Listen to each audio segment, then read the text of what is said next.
Conakry sous tension, une ville paralysée par une journée de ville morte entre manifestations interdites et appel au dialogue en ligne de mire le départ de la junte militaire au pouvoir depuis plus de 3 ans. Au Sénégal, la ville de Saint-Louis secouée par des affrontements politiques après les violences électorales, 25 condamnations prononcées tandis que la société civile réclame une justice équitable pour tous.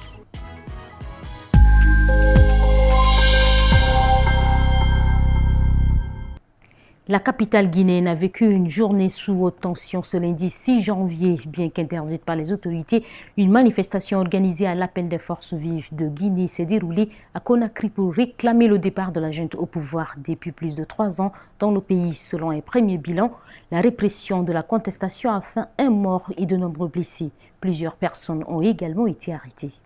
Commerce fermé et transport perturbé, la capitale de la Guinée avait des heures de ville morte ce lundi 6 janvier en raison d'une manifestation de l'opposition qui s'est déroulée malgré son interdiction par les autorités, selon qui elle n'avait pas fait l'objet d'une déclaration préalable. Globalement, les choses se sont bien passées. L'objectif n'était pas seulement de faire face aux forces de défense et de sécurité.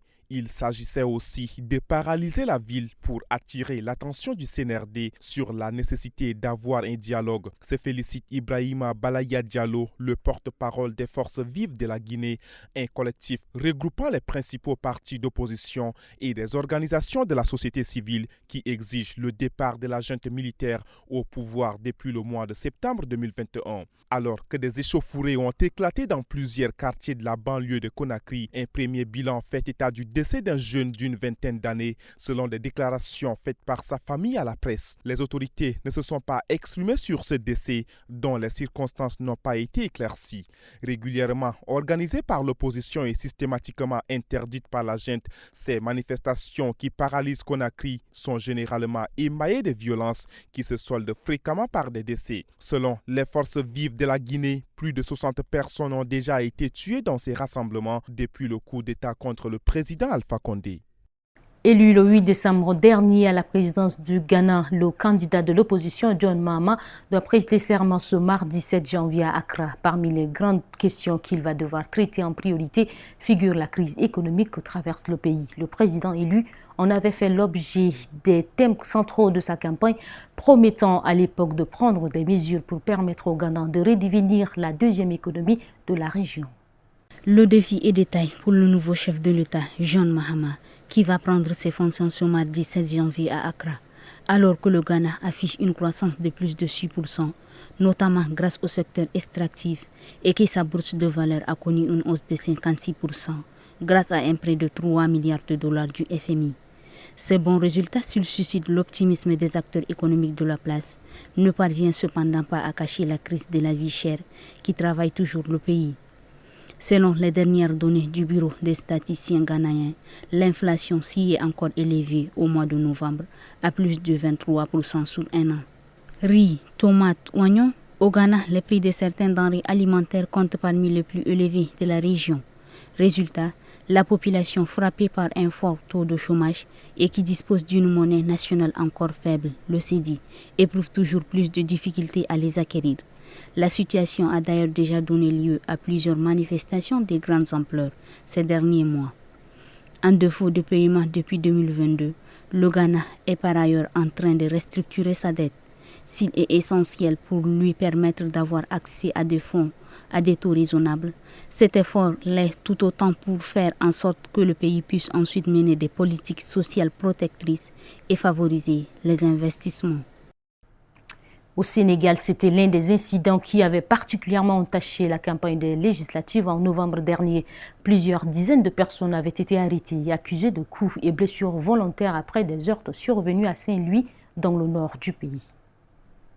80 personnes avaient été arrêtées autour du 10 novembre à Saint-Louis après des incidents entre des commerçants, des membres du parti au pouvoir et d'autres de la sécurité du chef de la coalition d'opposition, Sam Sakadou, Barthélémy Dias, alors maire du Dakar et tête de liste pour les élections législatives du 17 novembre 2024.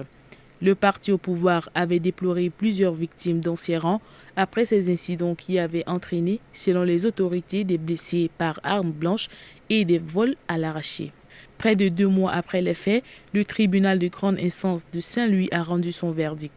Sur les 80 accusés, 25 resteront finalement derrière les barreaux. 3 d'entre eux écopent d'une peine de 3 ans de prison ferme pour utilisation d'armes blanches, entre autres, et coups et blessures volontaires, identifiés par des images de vidéosurveillance le 11 novembre dernier à Saint-Louis. 3 autres prévenus ont été condamnés à 6 mois ferme, les 19 restants à 3 mois de prison pour détention d'armes blanches et exercice illégal de la fonction de police privée. 55 personnes ont été relâchées, faute de preuves. Pour les organisations de la société civile qui avaient interpellé les autorités lors de la campagne électorale, ce verdict est une bonne nouvelle. Chaque fois qu'il y a violence, il faut une sanction, a commenté Moundiaï Cissé à la tête de l'ONG 3D. Il appelle cependant la justice à poursuivre son travail et notamment pour juger des militants du parti au pouvoir, cette fois-ci accusés d'avoir incendié le siège de la coalition d'opposition Sam Sakadou à l'ouverture de la campagne électorale. La procédure judiciaire n'a rien donné depuis. Au Kenya, le soulagement après le retour hier, lundi 6 janvier, du caricaturiste Gédéon Kibet, alias Kibet Bull. Il est connu pour ses silhouettes satiriques du président William Ruto diffusées sur les réseaux sociaux. Kibet Bull avait été enlevé la veille de Noël après une mobilisation contre les violences policières et disparitions forcées, en même temps que 5 autres influenceurs kenyans, dont 4 sont aussi réapparus hier. Beaucoup de flou entoure leur disparition. Je suis en sécurité, écrit Kibet Bull sur son compte X. Sa libération est ensuite confirmée par sa sœur et l'organisation de la société civile Vocal Africa. Kibet Bull a disparu après avoir rencontré un sénateur de l'opposition à Nairobi. Selon sa sœur, c'est depuis Vihiga, à 360 km à l'ouest de la capitale, qu'il a appelé sa famille lundi soir, incapable d'en dire plus tant il est traumatisé. Autre disparu retrouvé hier, l'étudiant Billy Muiri Wanji a quant à lui expliqué à la presse avoir été détenu dans une chambre noire et soumis à toutes sortes de tortures. Sur ses ravisseurs, il ne dira rien. Dans un communiqué publié hier, la porte-parole de la police nationale assure que tous les efforts sont fournis pour enquêter sur les enlèvements dans le pays. L'IPOA, la police des polices, avait tiré la sonnette d'alarme dans un communiqué publié le mercredi 25 décembre et annoncé avoir lancé une investigation.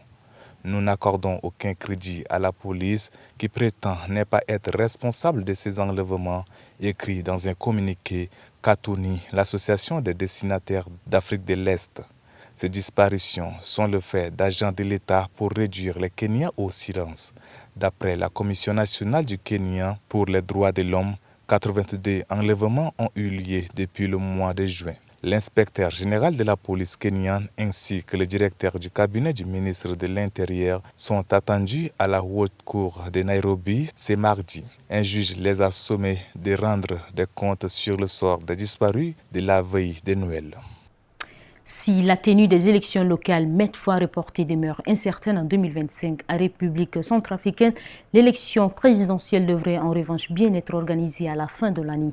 Dans cette perspective, les premiers appels à une candidature du chef de l'État commencent à monter.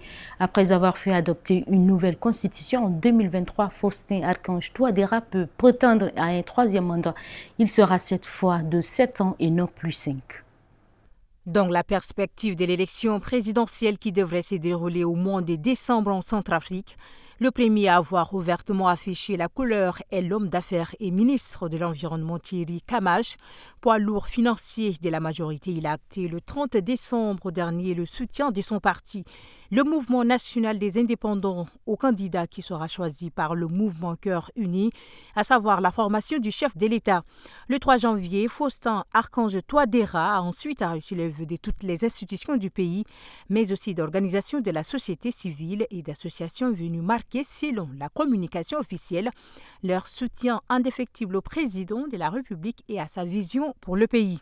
Parmi elles, certains ont depuis rejoint la coalition Touadéra 2025, officiellement lancée ces jours-là par le ministre de la Jeunesse et des Sports, Héritier Doneng, qui était déjà en première ligne de la campagne pour le référendum constitutionnel de 2023. qu'on laisse le président Faustin-Archange Touadéra poursuivre son élan, lance celui-ci avant de poursuivre. Compte tenu de tout ce qu'il a pu faire pour le pays, nous souhaitons lui donner une nouvelle chance de conduire la destinée du peuple centrafricain et de sortir le pays du gouffre. À peine a-t-elle vu le jour que la coalition Touadéra 2025 vient, quant à elle, de lancer une campagne pour récolter des signatures en vue de la publication d'une lettre ouverte appelant à faire réélire le chef de l'État à 99,9% à la fin de l'année. Mesdames et messieurs, c'est tout pour cette édition. Merci de l'avoir suivi. Les informations sont en continu sur Tchad Info TV.